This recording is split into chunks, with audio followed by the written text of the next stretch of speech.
ምስክርነቴ ቅርብ ነው። እናንተ የምታውቁት አላችሁ። እኔ ሳልመሰክር ነው የቆየሁት። አሁንም ደግሜ እግዚአብሔርን ሕዝብና ጌታዬን ይቅርታ እላለሁ። ምክንያቱም ቶሎ መመስከር አለብን እግዚአብሔር ከሰራልንና የዛሬ 2 ወር አካባቢ መሰለኝና በምሰራበት መስሪያ ቤት ውድድር አለ፣ የደረጃ እድገት ውድድር አለና እዚሁ አቃቂ ቃሊቲ ክፍለ ከተማ የአንድ መስተዳድር ጽሕፈት ቤት ውስጥ ነው የምሰራው። ውድድር መጣ። ውድድሩ ምንድነው? በፈተና ነው። የደረጃ እድገት ነው፣ የቡድን መሪነት ነው ውድድሩን ፈተናውን የሚያወጣው ኤጀንሲው ነው። ወረዳ የአዲስ አበባ ከተማ አስተዳደር ጽዳት ኤጀንሲ ነው ፈተናውን የሚያወጣው። ያንን ለመወዳደር ፈለኩኝ። በጣም ብዙ ጊዜ ሰርቼበታለሁ እዛ ቢሮ ላይ። ግን ደግሞ ሜዳ ነው፣ ቤት ለቤት ነው ህዝቡን ማስተምረው።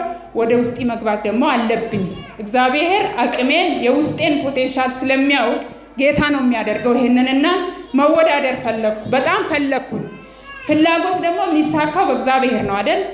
ከዛ ፈተናው ሲቀርብ እዚህ ጋር እኔ የምፈልገው ቡድኑን ስሙን የምወዳደርበት መደብ ስሙን ጻፍኩና እዚህ ይዤ መጣሁና እዚህ ጋር አስቀመጥኩ። እኔ ጌታዬን ጠይቄ ነው የማደርገው። ጌታ ካለኝ አደርጋለሁ፣ ጌታ ካላለኝ ግን ብዙ ዘመናቶች ውስጥ ኪሳራ ውስጥ ነበርኩ። ስለሆነ ምንም ያለ ጌታ ትእዛዝ ያለ ጌታ ሳልሰማ ስራመድ ቆይቼ ኪሳራ ውስጥ ስለነበርኩኝ ጌታዬን ሰምቼ እወዳደራለሁ ብዬ መጣሁ። እዚህ ጋር ጽፌ በፖስታ አስቀመጥኩ። የእግዚአብሔር ሴት ሁሌ የምታገለግለኝ ጌታ ኢየሱስ ቤቷን ያገልግላል፣ ዘመኗን እግዚአብሔር ያገልግል። ትክክለኛ የአባቷን ቃል ሰምታ ነው የምትመጣው። ትክክለኛ ኮኔክሽን አላቸው እነሱ ከእግዚአብሔር ጋር። እግዚአብሔር ኢየሱስ ይባርክ የእውነት። ከዛ ያንን ፖስታ አነሳችና አንቺ የምትፈልጊው ቦታ ገብተሻል፣ የመረጥሽው አንደኛ ላይ ደግሞ የሚገርመኝ በጣም የሚገርመው እንደዚህ ይልሻል አምላክሽ። ገረመኝ እግዚአብሔርን። እኔ ነጥቄ ነው የምሰጥሽ። ነጥቄ ነው ማለት ምን ማለት ነው?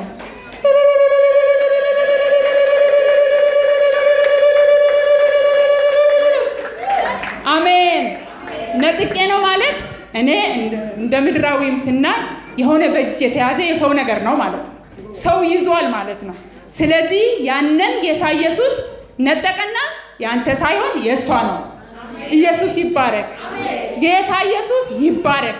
ልትኮሩበት ይገባል። ይሄ ኢየሱስ የሚያኮራ የሚያሸማቅቅ ሳይሆን ሃሌሉያ አሜን አሜን። በቃ እኔ ደረቴን እንድደላደል እግዚአብሔር አደረገኝ። ሙሉ ልብ ሙሉ ሴት ነኝ እኔ በጌታ አሁን ሙሉ ነኝ። እግዚአብሔር ከኔ ጋር ስላለኝ ምንም ጎዶሎ ነች ብሎ ሰይጣን ቢያይ እኔ ሙሉ ነኝ። ኢየሱስ ጌታ ነው። እንደዚህ ማመን አለባችሁ። ከዛ ተመዘገብኩኝ። ውድድር ውስጥ ገባው ማለት ነው። ውድድሩ እዛው ወረዳ ነው የሚጀምረው።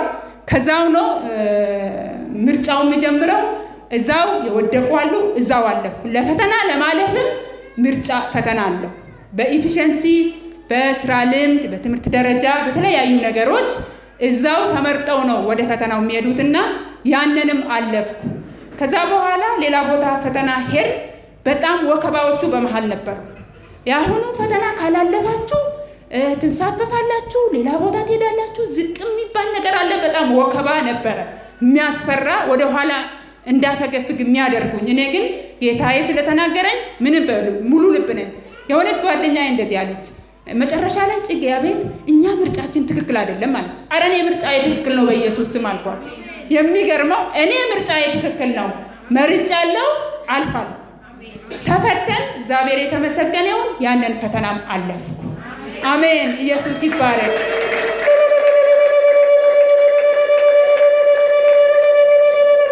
አሜን።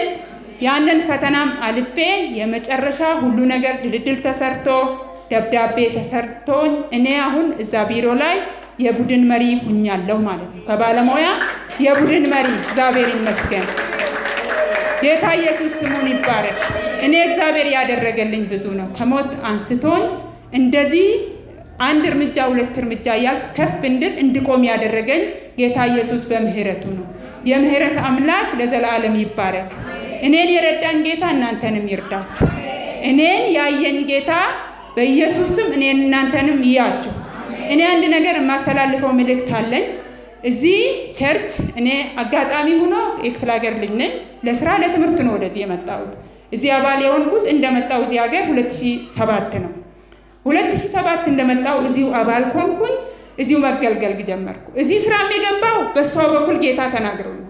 እግዚአብሔር የተናገረኝ ወደ ኋላ ተመልሰሽ አንቺ ደሞዝ ትበያለሽ። እኔ እየተወዳደርኩ ያለው ጌታ ልናገር እንፈልገው ወደ ኋላ ተመልሰሽ እኔ ሰኔ ውስጥ ተወዳደር ግንቦት ደሞዝ ትበያለሽ ይለኛል። ወደ ኋላ ተመልሶ 2008 9 ማለት ነው ጌታ በሷ ነው በነቢይ ታሉካ። እንዴት ሆኖ ይሆናል እንዴ? ኦሬዲ እኔ ሰኔ ውስጥ ነው የምወዳደረው። እንዴት ሆኖ ነው መንግስት ወደ ኋላ ተመልሶ ደሞዝ የሚሰጠው የሚል ጥያቄ ነበረኝ። ግን ደብዳቤ ሲጻፍ ምንድነው የተባለው? ከግንቦት 15 ጀምሮ ደሞዝ ይከፈላቸው የሚል ነው። ለምንድን ነው እኔ ይሄንን የምናገረው? እግዚአብሔር አይሳሳትም። አንድም ደግሞ ነቢይት አሉካ እግዚአብሔር የሚሰራባት ጌታ ጋር የምትተዋወቅ አምላኳ አብሯት የሚሰራ መሆኑን አውቃችሁ ልትጠቀሙ ይገባል። የእውነት እኔ በቃ ባይኗ እንደዚህ ካየችኝ እግዚአብሔር የሆነ ነገር አድርጎልኛል። በቃ የእውነት የሆነ ነገር እንደዚህ ከነካችኝ ጌታ ኢየሱስ ተናግሯት ነው የነካችኝ፣ ሆኖልኛል። ማመን ማስፈጸም የኛ ድርሻ ነው ማለት ነው። እግዚአብሔር የሚናገርባቸው ጌታ በዚህ ቤተክርስቲያን ውስጥ ይሰራል። ልንጠቀም ጌታ የተናገረውን ደግሞ ራሳችን በእምነት ተቀብለን ልናስፈጽም ይገባል። እኛ ጌታ ይሰራል ያደርግልኛል ተናግሯል ብለን የተናገረንን እግዚአብሔርን ነው እያስታወስ ምን ጸልይ የምናስለቅቅም ስለሆነ እዚህ ቤት ጌታ አለ። ከቅዳሜ እስከ ቅዳሜ እዚህ ቤት የሚጸለየው ሁሉ ፍሬ አለ። እውነት ለመናገር እዚህ ቤት የሚያገለግሉ አገልጋዮቹ የተባረኩ እግዚአብሔር ከነሱ ጋር የሚሰራ ምናልባት ሰው ቤቱን ገጽታውን ሊያይ ይችላል። ጌታ ኢየሱስ ግን እዚህ ቤት ስራ እየሰራ ስለሆነ እናንተ መጣችሁ ተጠቀሙ። የምትሰሙትን የምትገለገሉትን በእምነት መቀበል፣ ነቢያቶችን መቀበል፣ ማስፈጸም ደግሞ የራሳችን ድርሻ ነው። እኔ በጣም ብሩ እግዚአብሔር የሰራልኝ ነው። ሌላው የመጨረሻው የኔ ቤተሰቦች እኔ ጋር ሆነው የሚማሩ የባለቤቴ ቤተሰብ የኔ ቤተሰብ አሉ። ስራ ጨርሰውም ስራ የሚፈልጉ ነበሩ። የባለቤቴ ወንድም እህት ልጅ እኔ ጋር የሚቀመጥ ነበርና እሱ እዚህ መጥቶ ይገልገል ነበር። እሱም እግዚአብሔር በሷ በኩል ይናገራት ነበር። ምንድነው የሚለው? እሱ ስራ ኢንጂነሪንግ ነው የተመረቀው፣ ከፍተኛ ውጤት ነበረው። ስራ አጥቶ ግን ረጅም ጊዜ ተቀመጠ እና እግዚአብሔር ሴት እንደዚህ ትለው ነበር፣ ነቢይት አሉማ ማለት ነው፣ አንተ ተረጋጋ፣ ትንሽ ቆይተህ ነው ስራ የምታገኘው፣ ደግሞ ውጭ ሀገር ትሄዳለህ፣ ተረጋጋ፣ ውጭ ሀገር ትሄዳለህ አለችው። የእግዚአብሔር ሴት ነቢይ አሉካ ማለት ነው። ከዛም በኋላ ልጁ ዲቪ ሞላ፣ አሜሪካ ዲቪ ሞልቶ ፕሮሰስ ጨርሶ የዛሬ ሳምንት ወደ አሜሪካ በሯል ማለት ነው። እግዚአብሔር ይመስገን። የድል አምላክ ኢየሱስ ነው። እግዚአብሔር ይመስገን። ሌላው መጨረሻው አምና ደግሞ እኔ የማስተምረው የኔ የግል ወንድም ያለኝ የራሴ ታናሽ ወንድም አምና 2006 ክረምት ላይ እሱ ዲግሪውን ተመረቀ፣ እኔ ማስተርሴን ተመረቅኩኝ። ድል ነበረና ይሄንን ድል ያደረገው ማን ነው? ጌታ ኢየሱስ ነው። ብዙ መከራዎች ብዙ ውጣ ውረዶች አሉ። ጌታ ኢየሱስ ግን በዛ ውጣ ውረድ ውስጥ እኛ ጨክነን እግዚአብሔር አለ ብለን ከቆም የተናገረውን ለመፈጸም ጌታ ኢየሱስ ታማኝ ነው። እቺን ቤተክርስቲያን እግዚአብሔር ይባርካት። ጌታ የሰጠኝ እቺን ቤተክርስቲያን የእውነት ህይወቴ ቤቴ ቤተሰቤ እስከምል ድረስ የተቋቋመችበት ሁሉንም ነገር የተቋቋምንበት ቤተክርስቲያን ነውና በቃሉ በእግዚአብሔር ቃል ውስጥ ሆነን እግዚአብሔር ይባርካችሁ።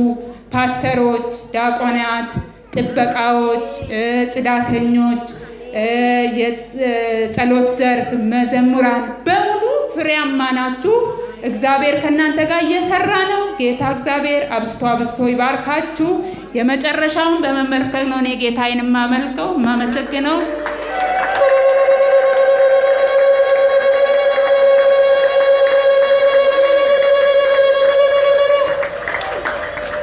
አሹ ጠላት አፍሯል።